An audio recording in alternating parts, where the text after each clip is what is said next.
I'm in a good mood because all you came out here today to show support for those who are sick and dying.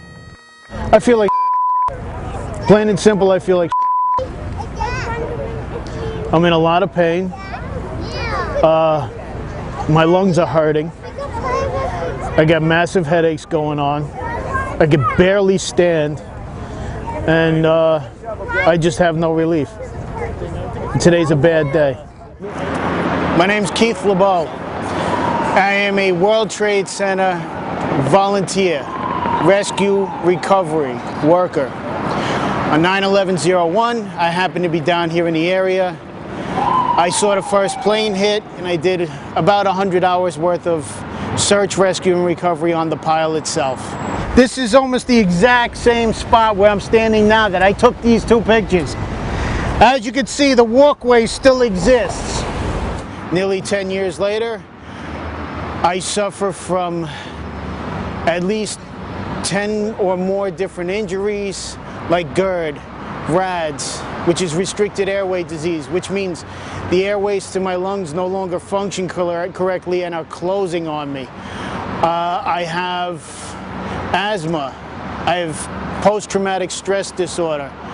I have cellulitis. I have rhinitis and sinusitis, which means up inside here, the airways to my nasal passages are becoming shrunken. They're swelling up. I have to take 46 different medications a day. I walk with a cane because of some of the medications and what they've done. 3 years ago, in March 2008, I joined with a group called the Feel Good Foundation.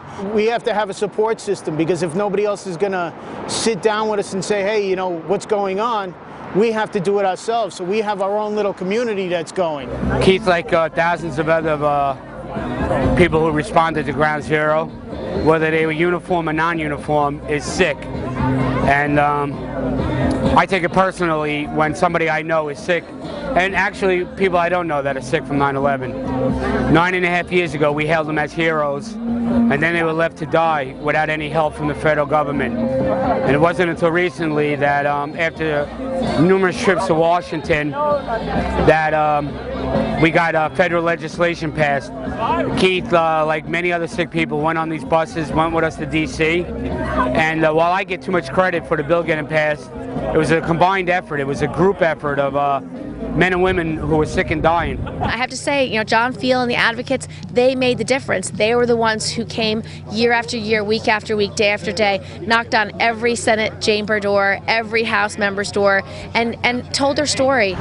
Now we're in the beginning stages where the Zadroga Act is in place, and now within the next few coming months, the health care will start officially for us.